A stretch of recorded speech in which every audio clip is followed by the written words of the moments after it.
Fed up with the everyday grind. Tired out from the summer heat. Want to get away from it all? We offer you Escape. Escape, designed to free you from the four walls of today for a half hour of high adventure. You are groping through the midnight dimness of a gigantic department store, and suddenly you realize that 100 eyes are staring at you from the shadows, and 100 hands are reaching for your throat, and your most urgent desire is to escape.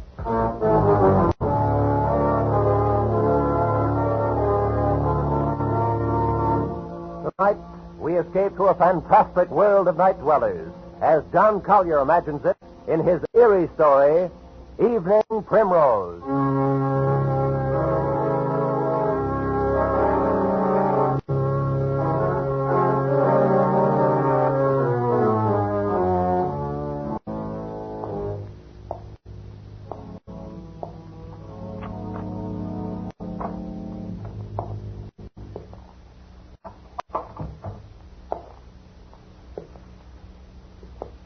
Sadie? Sadie, what's the matter? It's me. Oh, you nearly scared me to death.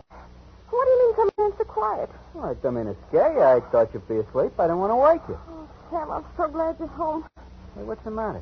Oh, it's terrible. You got to do something, Sam. What's terrible? It's this. Just look at this. What's terrible about that? Looks like an ordinary pad of paper to me. Yeah, that's just it. That's just what I thought. But it's got writing in it. Oh, it's awful. Now, wait a minute. Maybe you better tell me what this is all about. Well, today I went shopping at Grace's department store. Yeah? I needed some writing paper, so I picked this up. It was on top of the pile. So I bought it and I brought it home. But tonight, when I opened it, I found it's got writing in it. Well, that's nothing so terrible. Just take it back tomorrow and make him give you a new one. Now, you don't understand. It's what's written in it that's so terrible. What do you mean, what's written in it? Here, you got to read it. Oh, Sadie. Now, right now, I'll read it. Look, Sadie, I'm tired. I've been bowling all evening. Please, Sam, please, just read it. But for Pete's sake... Sam. Oh, all right. October 18th. Today, I made my decision. I decided to say goodbye to the world. To get out, leave, break away. And I have done it. Ah, Sadie... Go on, read. And now I am free. Really free. Yes, I am free at last.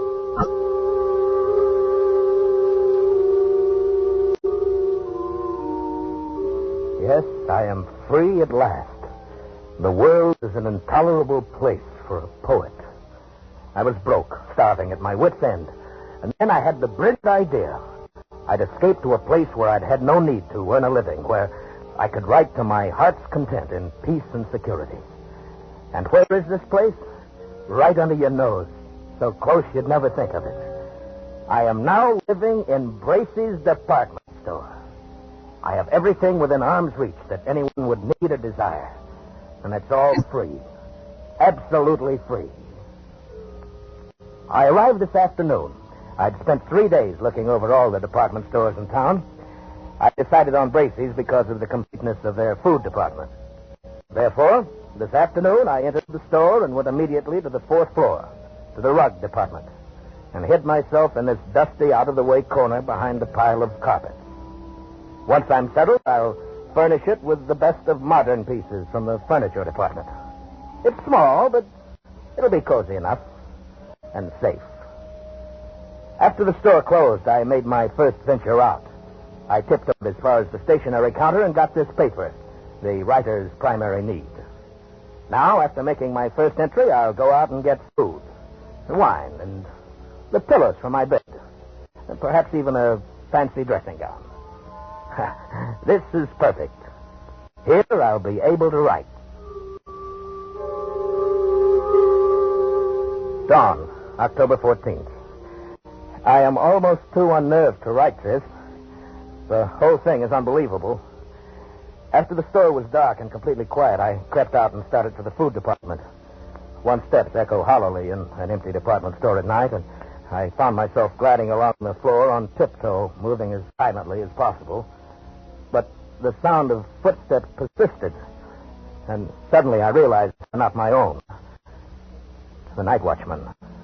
I was in the Salon Moderne, so quickly I seized a mink coat from a hanger and draped it about my shoulders and stood stock still.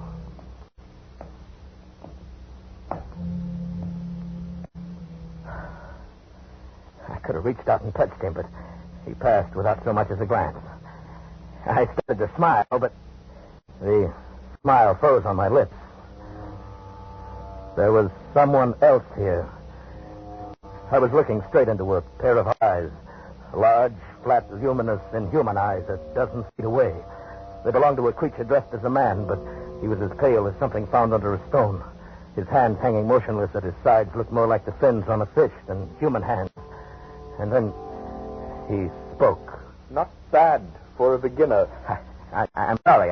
I didn't know anybody else lived here. Oh, yes, we live here. It's delightful. We? Yes, all of us. Don't you see? Look around you. I looked around and saw nothing. I looked again and saw an old one come clambering out from behind a clock. And there were 3 elderly ingenues, incredibly emaciated, pale as lace, almost transparent, slumbering before a perfume counter. And a chintzy lady swam out from the curtains and the drapes. Then they came swarming thick around me. Pale, thin, wispy, moving silently, fluttering like gauze in the wind, whispering. Of course, it's a sign. Send for the darkness. Send for the darkness. They were pressing around me, clawing, holding me, their pale faces contorted with venomous human hatred. I was paralyzed. All I could do was repeat over and over again, I am not a detective. I'm not a detective. I'm not. A burglar, then. Oh, then carry him to the plane. Send for the darkness. Stop. Let him speak. I'm not a detective or a burglar. I'm a poet. What are you doing here? I've renounced the world. I came to live where I could be alone, away from the world. Why, then he's come over to us. Oh, look at him. He must be Mrs. Vanderpump. Mrs. Vanderpump, he's coming now. I followed their eyes toward the balcony, and the hair on my neck rose again. There, coming down the wall, like an ancient spider, clambered an old lady, wrinkled and crackled and emaciated. She must have been at least 80, her shadowy matriarch. And the things around me bowed and scraped as she reached the floor and floated toward us. Oh, what's going on here? Where is that stupid girl? What's keeping her? Oh, Mrs. Vanderpump. Well, what is it? Who's this, Mr. Roscoe? Mrs. Vanderpump, may I present Mr. Huh? Oh, Snell. Charles Snell. Yes, Mr. Snell. He's a poet. He has come here to live. Oh, he has he? That's what he says. And I believe him. Well... He avoided the night watchman quite neatly. For a beginner. Thank you. Very well. We shall see. A poet should find inspiration here. Mr. Snell, Mrs. Vanderpump is our grand old lady. Oh? I am quite the oldest inhabitant here, Mr. Snell. 3 mergers and a complete rebuilding. But they didn't get rid of me. Oh, where is Ella? Where is my broth? She's bringing it, Mrs. Vanderpump. It's Poupon. Terrible little creature. She's our foundling, Mr. Snell. She's not quite our sort. Oh, is that so? I have been here, Mr. Snell, ever since the terrible times of the 80s. I was a young girl then, a beauty, they said. I'm sure. And poor Papa lost his money. Braces meant a lot to a young girl in those days. So when I wasn't able to have a charge account, I came here to live. That's better than a charge account. I was quite alarmed when others began to come after the crash of 1907. Oh, but it was the dear judge, the hello. colonel, Mrs. How do you do? Bilby. How are you? Mrs. Bilby writes plays. Oh? And comes of an old Philadelphia family. You'll find us quite nice here, Mr. Snell. I'm sure I will. And, of course, our dear young people came in 1929. Their poor papas jumped from skyscrapers.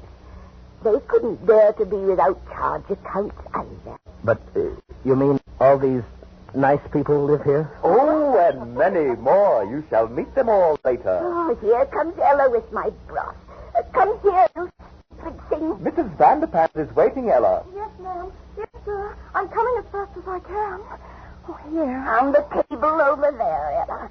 Now be careful, don't spill it. Oh, but she's young. Well, of course she is a little younger than most of us. She's different. She's beautiful. That's right, old fellow. She's really not our sort. Oh, you shouldn't say such things. She can hear you. Oh, that doesn't matter. Mrs. Bilby, please. Mr. Snell, you will understand these things better after you've been here for a while. But it seems to me Mr. Snell, we have certain rules here. They are necessary for our survival. I'm sure you won't find it hard to observe them. Well, yes, but I should advise you that you try. If you do not, it would be most unfortunate, Mr. Snell. Most unfortunate for you.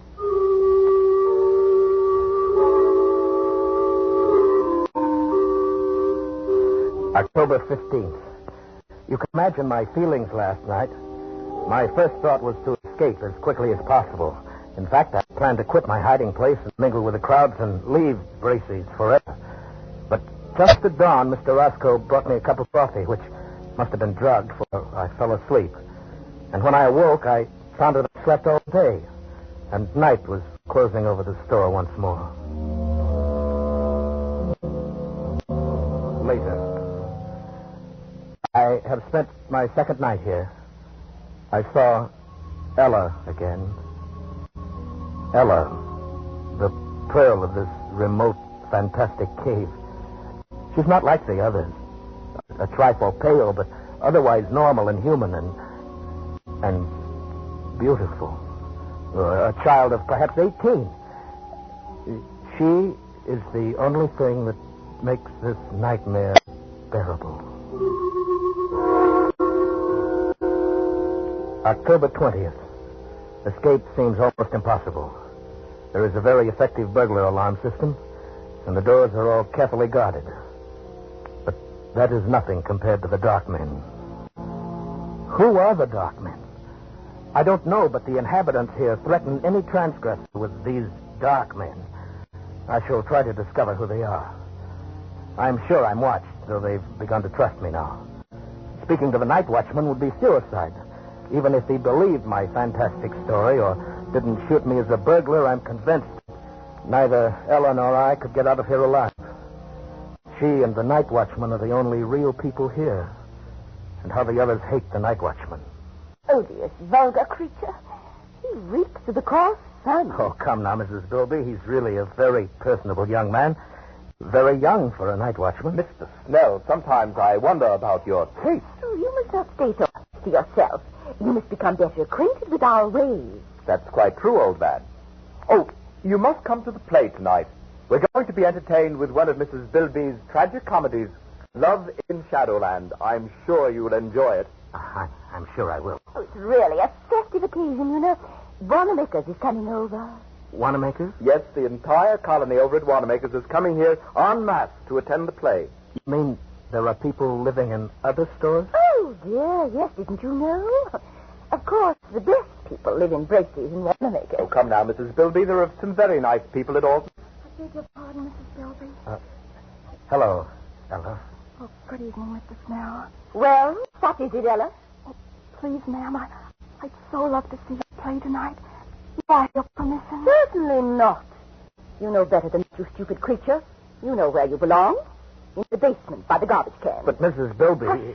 Snell. Ella, you're becoming entirely too forward of late. I advise you to watch your steps. Remember the dark men. Oh, no. Please, Mr. Roscoe. I'll be good. I promise I will. Oh, no, please don't send for the dark man. I'm sorry, Mrs. Bilby. Excuse me. Ella, come back. Charles, you forget yourself. Let her go. But how can you treat her like that? Why do you always frighten her? And what is all this about the dark men? Well, Mr. Snell, Oh, please, Mr. Roscoe, not now. You'll spoil our whole evening, and I do so want Mr. Snell to enjoy my play. Very well, Mrs. Bilby. later, Charles. But I want to know about the dark men. Later. October 21st. I found an opportunity to speak to Ella alone. I had not dared to speak to her before. Here one has the sense always of pale eyes secretly watching. But last night at the play, I induced a fit of hiccups. As I anticipated, I was sternly reprimanded and told to go and secret myself in the basement where the night watchman wouldn't hear me. This was exactly what I'd planned. I went to the basement. And there, in the darkness, among the garbage cans and the rats, I heard sobbing. Ella? Ella? Oh, Ella, is that you? yes. Why are you crying? What is it, Ella? They wouldn't even let me see the play. Oh, is that all? Oh, Mr. Snell, I'm so unhappy. Oh, there. You mustn't cry. You're the only one. The only one who's kind. Ella, why are you here? Why do they treat you so differently? Because I'm not like them. I didn't choose to come here. You mean you were held prisoner? Yes. You see, I was only 6. I came here on a shopping tour with my mother. I got lost and fell asleep behind a counter. It was dark when I awoke, and they found me. Some of them wanted to send for the dark men because they were afraid I would tell on them. But Mrs. Vanderpant said no. I could stay and be her maid. I've been here ever since. Since you were 6? But haven't you ever tried to get away? Oh, no. I don't know anything about out there. I wouldn't know what to do. Besides, I'm afraid to take the chance.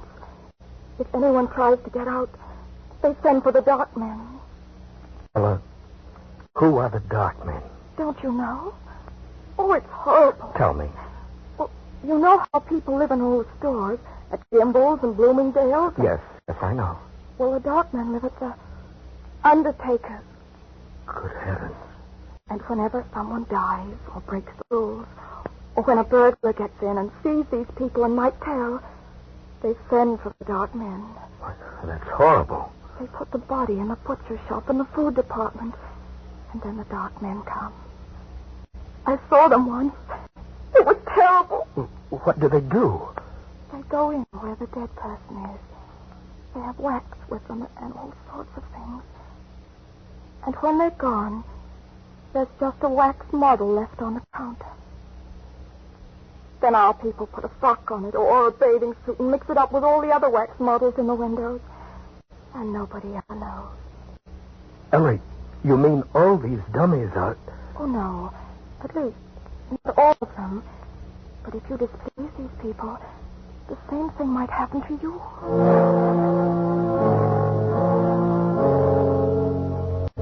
October 30th. I've not kept up my journal. Writing has been out of the question. Once more, I'm frozen with terror. Not for myself now, for Ella. They hate her. Any time they might turn against her and send her to the dark men. My mind is filled with her. I dream of her every day. I live to see her at night. We've managed it several times. They trust me now and let me roam about without interference. And finally tonight I met her again and said it. Ella, I love you. Charlotte. I love you, Ella. Let's get married or whatever they do here, and then we can live together in my home in the carpet department. They wouldn't dare hurt you then. Charlotte. Oh, don't look so dismayed. If you like, we'll go away from here. Maybe we can get transferred to Bergdorf Goodman, overlooking Central Park. Don't, Charles, don't. You must. Oh, but I love you. Ella, you're not in love with someone else. Oh, Charles. Yes, I am. But who? I thought you hated them all. Oh, it must be Roscoe. He's the only one that's young enough. Oh, no, Charles, not Roscoe, especially not him. Oh, I do hate them all. Let me shudder. Well, who is it then? Who? The night watchman. No, it's impossible. Oh, I love him. He smells of the sun. Ella. Oh, it was wonderful. the way it happened. Don't tell on me, Charles, or they'll punish me. Oh, no. I was careless. And there he was, coming around the corner in the ladies' lingerie department. I was caught. There were only some wax models in their underthings. There was nothing else to do. I slipped off my dress and stood still. I see. He stopped near me. He looked at me. And, oh, Charles, he spoke to me. He said, "Say, honey, I wish they made them like you on 8th Avenue." Oh, Charles, wasn't that a lovely thing to say? Personally, I should have said Park Avenue. Oh, Charles, don't get like these people here. It doesn't matter what avenue, Charles. It was just a lovely thing to say. But what can you do about him, Ella? He belongs to another world. Yes, to 8th Avenue, and I want to go there. Charles, are you really my friend? Oh, yes, of course I am. Then I'll tell you. I'm going to stand there again in the lingerie department so he'll see me. And then? Perhaps you'll speak to me again. Oh, Ella, you're only torturing yourself. Oh, no, because this time I shall answer him, and he'll take me away. Take you away? Oh, no, Ella. I couldn't bear that. You don't love him. You only think you do because you think he'll take you out of here. But you don't know that he will. And I will, Ella. I made up my mind. No, Charles. I couldn't let you do it. Even if I loved you, you couldn't do it, Charles. Why not? Because you really belong here. You've become one of them now. Ella, you mustn't say that. It's true. And... Charles. What? I've got to go. There's someone watching us. I feel it. Wait, Ella. Goodbye, Charles. No, Ella, come back. Ella? Please, old fellow, you'll arouse the night watchman. Roscoe. Yes? Love can be very upsetting, can't it? You heard? Just the last moment or so. Very touching. I was rather surprised. And yet it's understandable. I've been attracted to Ella myself. We're still young, you know. And so she loves another. Too bad, old fellow. Who could it be? Could it be that I am the cause of your heartbreak? You flatter yourself too much, Roscoe. Then who? The old judge? Certainly not. The colonel? Hardly. None of those. Not one of the customers. The staff? She loves the night watchman. Can you imagine that? She loves the night... Oh. Roscoe, I shouldn't have said that. It's not true. At least I don't think it's true. You wouldn't... You said you loved her, too. You wouldn't do anything... Tell anybody. This is a secret between us, between friends, isn't it? Of course, old man. As secret as the grave. She's young. Perhaps he'll leave and she'll forget him. In time, who knows? Perhaps she will learn to love you or me. Of course, in time. And we'll figure a way to keep her safe here. Absolutely safe. Now, don't you worry about it. Well, it's almost dawn. Time for bed. Good morning, Charles.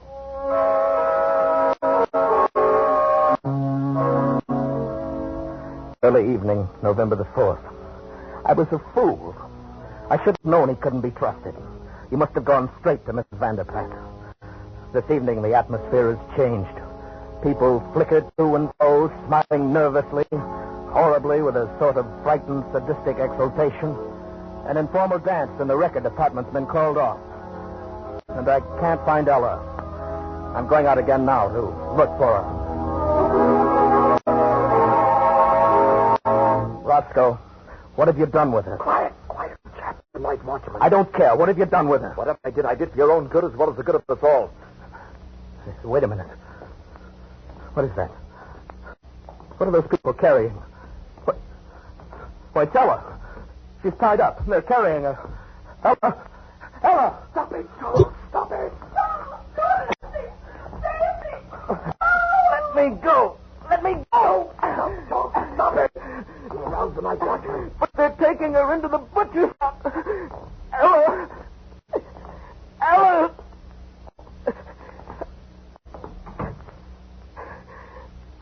Ella! Yes, Charles. Those are the dark men.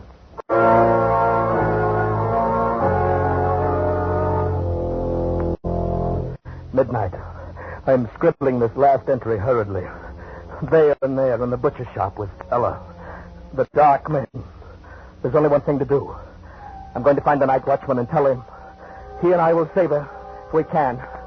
And if we're overpowered, well, I will leave this pad on the stationery counter. Tomorrow, if I live, I will recover it. If I do not, whoever finds this and reads it, look in the windows. Look for 3 new wax dummies. 2 men, one rather sensitive looking, and a girl. She has blonde hair, blue eyes, and her nose turns up a little. Look for it. And then find them. Smoke them out. Exterminate them. Avenge them.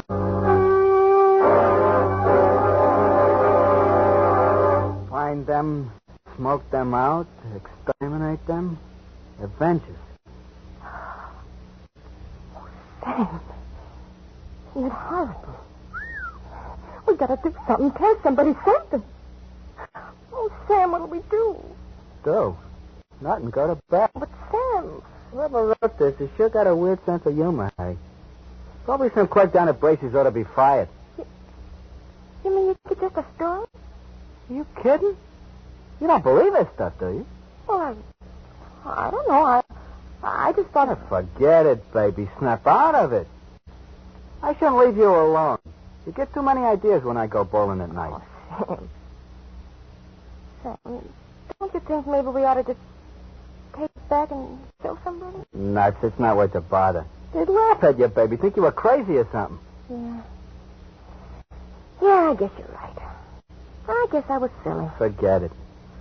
Come on, let's go to bed. I'm tired. Sure, Sam. Well, you know, for a while I was sure scared.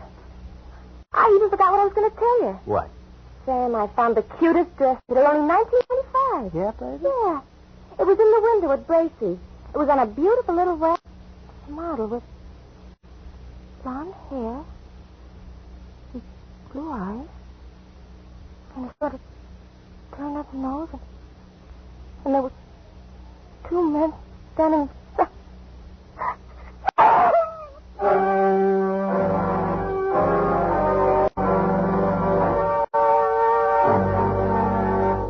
Escape is produced and directed by Norman MacDonald. Tonight, we have brought you Evening Primrose by John Collier, adapted for radio by John Dunkel.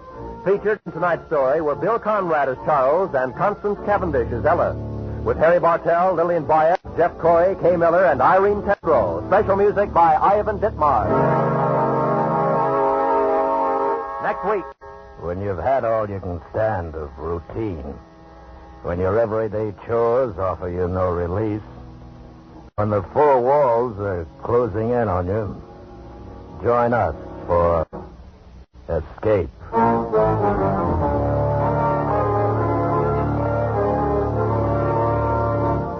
Next week, we escape with another great story by one of the world's outstanding authors. Good night, then, until this same time next week, when once again we offer you Escape.